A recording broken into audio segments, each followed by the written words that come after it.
So ayan, welcome to Paniki Shop ulit. So ang re-reviewin nating unit ngayon ng unang-una naming first LCT unit na nagkaroon kami. So ito siya.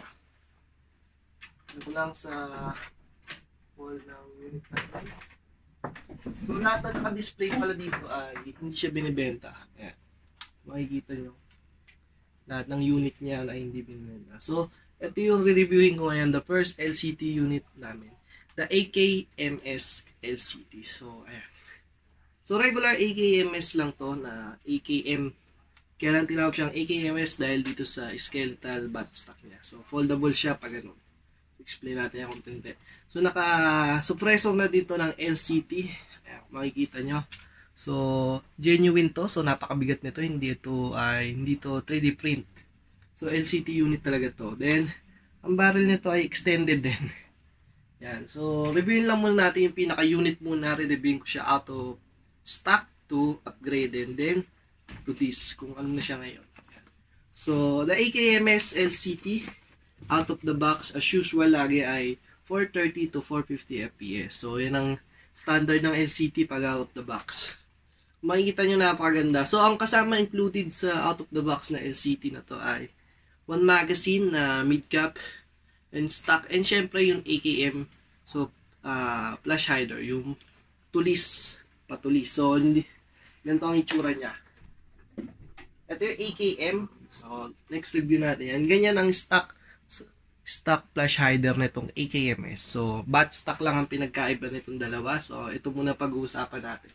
The first LCT namin unit. So naka PBS na din tong suppressor. So LCT din to.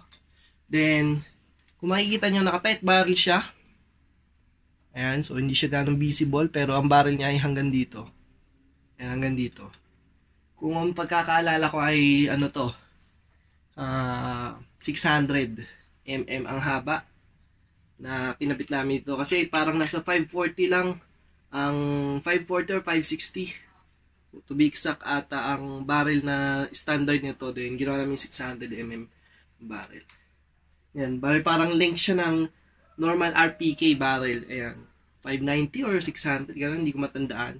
Yan, next naman, ang pinaka-wood. So, napakaganda, real wood to. LCT AKMS real wood. So, tinanggal ko lang yung sling, pero may sling mount din to. Makapansin nyo, ayan, may sling mount siya. Then, real wood. So, matagal na to. Almost 5 years na to sa amin. Itong unit na to. Ngayon ko na siya na-review kasi bira siya gamitin, madalas sa mga limit lang din. Pero ngayon, ginagamit na din namin siya sa Open FPS dahil nga ay pinalakas namin siya ng konti. So, as usual, iron sight, regular iron sight. Wala kaming optics. So, hindi kagaya ng ibang unit namin na LCT ay wala tong side mount.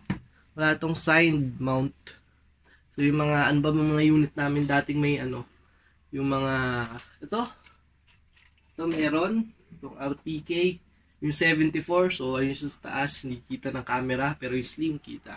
Ayan, 74, meron siyang sign mount. So, ito ay hindi.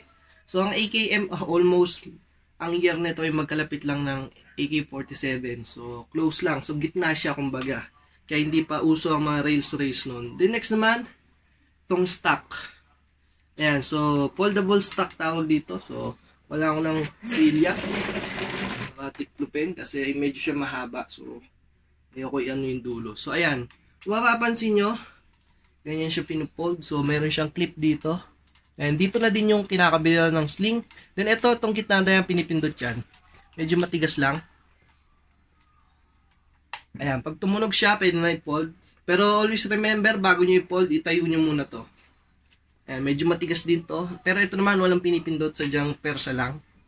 Ayan. Ganyan kaganda ng LCT. Sobrang quality ng mga bakal. Kahit mabagsak, hindi agad-agad nababali. Yan. Then, the grip. Ito ang stock grip niyan. Yan pa rin. Ayan, fold lang natin para makita nyo ang tsura. Yan. Yan, the AKMS. May suppressor.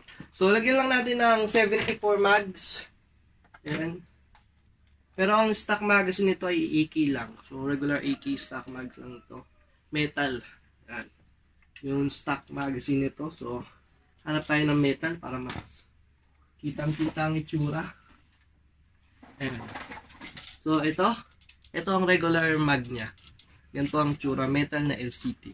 So, hindi siya nakakasagabal kahit nakatiklop. Mapapasok pa rin ang magazine, hindi siya nakakasagabal. Ayan. Ganyan ang itsura niya. Ang stock niya. So, imagine nyo na lang, walang suppressor, ay nakakabit yung regular flash hider niya. So, hindi na namin to binalik sa regular flash hider niya. Kasi nga, nilagyan namin ng extended barrel. So, hinubahan namin ng barrel.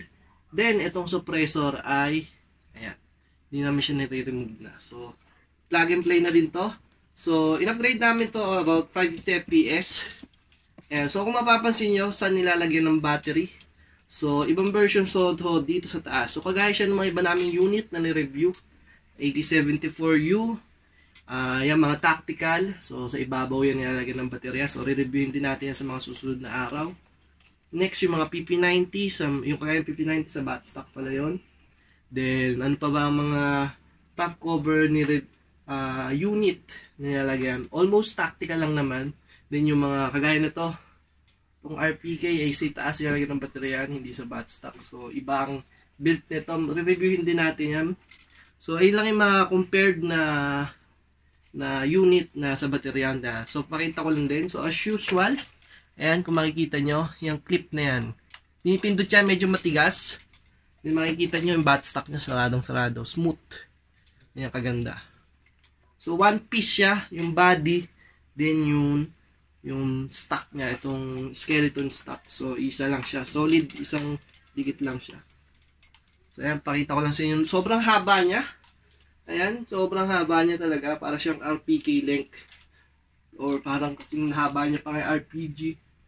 So, konti lang differential niya ng RPG. Parang 5 inches lang to 4 inches. Mga agwat nila. So, pakita ko lang sa inyo. Ayan. Hindi matigas na, tanggal ko lang. Yan. Then, dinidins na namin. So, out of the box ito ay nakatamiya pa. So, ito ay dinins namin. Ayan. Paganda. Yan. Diyan lang nilagay yung battery. So, ang ginagamit na yung battery. So, kunin ko lang din. Tatlong klase yung battery namin dito. Pero lahat naman to fit. Ito ang pinakamalakas kasi nga upgrade namin. Ito ang ginagamit namin dito para makayanan niyo yung 550 fps. Ito. Nanotech namin 2.20. So, guys, swak na swak yan ha. Baka isipin nyo kung paano napagkasya. So, always remember, itong isa, may insert nyo dito yan.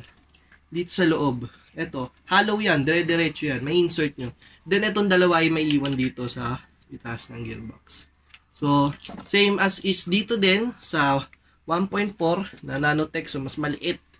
So, kung ayaw nyo talaga mag-grease na baka masira yung battery nyo, ito na lang. 1.2 na Nanotech. 1.2 lang pala na Nanotech. So, mas maliit siya. Mas madali siyang i-fit.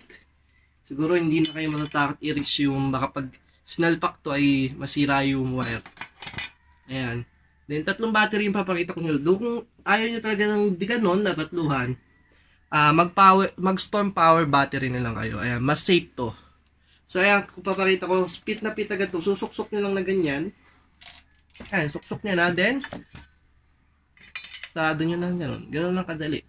So, kami kasi, napapagkasya namin yung tatlo. So, depende na lang kung kanya-kanyang style na lang or diskarte sa pagpapakabit. Then, kung gusto nyo mas madali, wag na kayo mahirapan sa aligning nun ito. Kasi pag ito ay na-align pa maayos, dapat swak na swak. Tama ang pagkakakabit. Kasi kung hindi, madadamage yung battery nyo. And kung ayaw nyo i-reese, then mag-regular storm stick type na lang kayo na battery. Pero ito ay hindi siya kaya. Parang ito, pag ito ginagamit namin ay 2 to 3 games lang. So, hindi siya kaya maghapon. So, kung nilalaman nyo yung maghapon na tataran ay as much as possible, bumili kayo ng dalawa nito or tatlo. Lalo na, once na upgraded.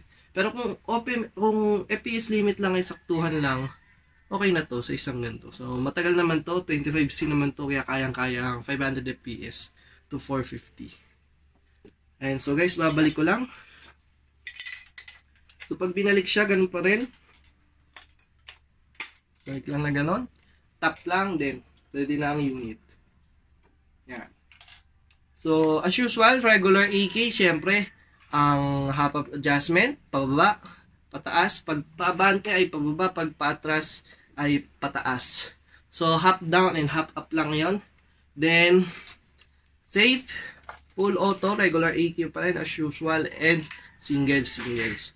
Ayan. So, ayan. Thank you po sa panonood sa Panic Shop.